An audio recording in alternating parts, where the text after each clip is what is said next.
क्या हाल है, कैसे हैं आप लोग। लास्ट टाइम हम लोगों ने डिस्कस किया था एम्पेरिकल फार्मूला एग्जाम्पल नंबर 2, 3, 4। आज के लेक्चर में हम लोग डिस्कस करेंगे एम्पेरिकल फार्मूला का ही क्वेश्चन, लेकिन नेक्स्ट क्वेश्चन नंबर 15 एक्सरसाइज का क्वेश्चन नंबर 15 है। और मैंने आपको कहा था कि ये जो चैप्टर नंबर 1 के जो न्यूमेरिकल्स हैं इनकी हम लोगों ने टाइप्स बनानी है।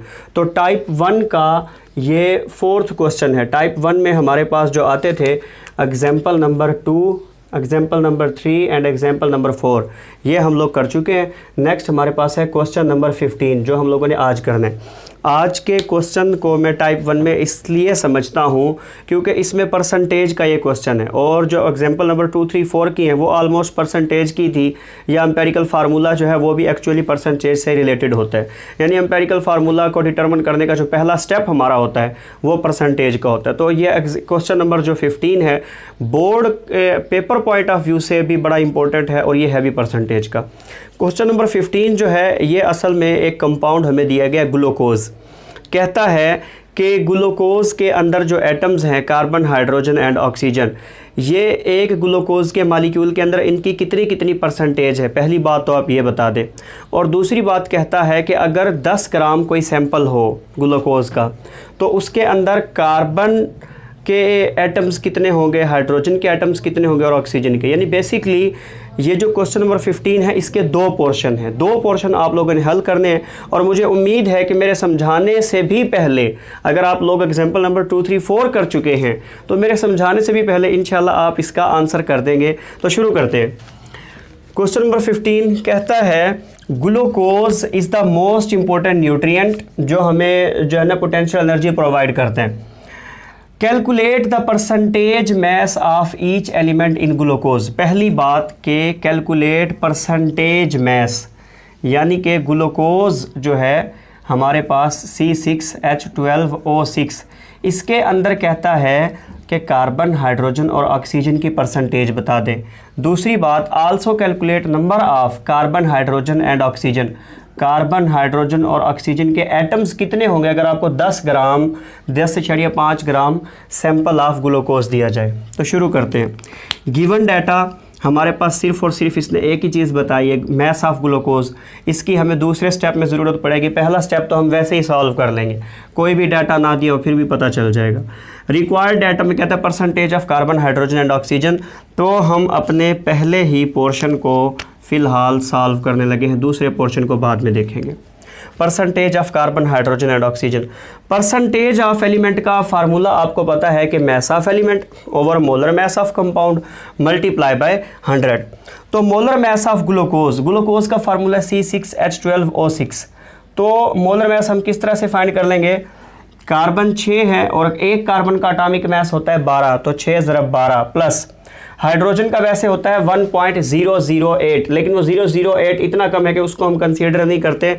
तो 12 हाइड्रोजन है तो 1 × 12 12 हमारे पास ये आ गया, प्लस 6 ऑक्सीजन है तो 16, एक ऑक्सीजन का एटॉमिक मैस होता है 16 × 6 वो आ गया 180। यानी हमारे पास मोलर मैस ऑफ ग्लूकोज आ गया 180। अब हम लोगों ने निकालनी है परसेंटेज ऑफ कार्बन। हाँ जी, परसेंटेज ऑफ कार्बन का, परसेंटेज किसी भी एलिमेंट का हमें पता है मैस ऑफ एलिमेंट। अब कार्बन का ग्लूकोज के अंदर कितना मैस है, एक कार्बन का होता है 12 और 6 कार्बन है तो 12 × 6 ये कितना हो गया 72, यानी कि 72 over molar mass of compound वो हो गया 180 मल्टीप्लाई बाय 100। और इसका जब हम कैलकुलेटर पे हल करेंगे तो इसका हमारे पास आंसर आ जाएगा 40%। ठीक है। फिर हमारे पास आ जाता है परसेंटेज ऑफ हाइड्रोजन। अब ग्लूकोज के अंदर जो हाइड्रोजन है वो है 12, तो वो हम करेंगे 12 ओवर 180 मल्टीप्लाई बाय 100। और इसका जो हमारे पास आंसर आ जाएगा जब आप इसे सॉल्व करेंगे तो वो आ जाएगा 6.66%। ठीक है जी। परसेंटेज ऑफ आपके पास कार्बन भी आ गया, परसेंटेज ऑफ हाइड्रोजन भी आ गया, 2 चीज़ें पता चल गई आपको। तीसरी चीज़ उसने क्या पूछी थी, परसेंटेज ऑफ ऑक्सीजन, तो वो भी हम इसी तरह से फाइंड कर लेंगे। तीसरी चीज़ हमारे पास आ जाएगी परसेंटेज ऑफ ऑक्सीजन। अब परसेंटेज ऑफ ऑक्सीजन के लिए मैस ऑफ ऑक्सीजन कितने हैं, 6 ऑक्सीजन है तो 16 × 6 ये कितना हो जाएगा 16 मल्टीप्लाई बाय 6 96, यानी कि 96 over 180 molar mass multiply by 100। जब इसको सॉल्व करेंगे तो आंसर हमारे पास आ जाएगा 53.33%। 53.33%।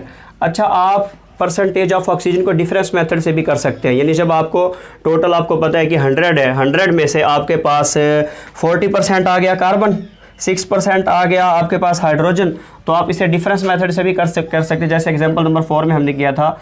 यानी आप इस तरह से भी निकाल सकते हैं, percentage of oxygen 100 minus percentage of carbon 40 plus percentage of hydrogen, मैं उसे लेट में कहता हूँ 6.66, तो ये 46 हो जाएगा तकरीबन। 100 में से जो है वो तकरीबन इसको 46 को माइनस करेंगे तो ये तकरीबन 53.33% ही आएगा। यानी कि आप परसेंटेज ऑफ ऑक्सीजन इस तरह से भी कर सकते हैं।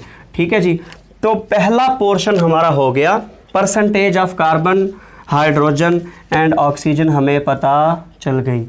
ये हमारे पास आ गई percentage of carbon, percentage of hydrogen और परसेंटेज ऑफ ऑक्सीजन। दूसरा पोर्शन है हमारे पास, कहता है number of carbon, hydrogen and oxygen atoms बता दे। तो मैं कहता हूँ पहले आप इसका स्क्रीनशॉट ले लें जल्दी से, फिर मैं आपको दूसरा पोर्शन करवाने लगा हूँ, तो फटाफट से इसका स्क्रीनशॉट ले लें ताकि आप इसके नोट्स बना सकें। हाँ जी स्टूडेंट्स, इसका स्क्रीनशॉट ले लिया हो तो हम नेक्स्ट जो है इसका सेकंड पोर्शन करते हैं। इसी क्वेश्चन का सेकंड पोर्शन में वो हमें कहता है कि number of carbon, hydrogen and oxygen atoms बताएं।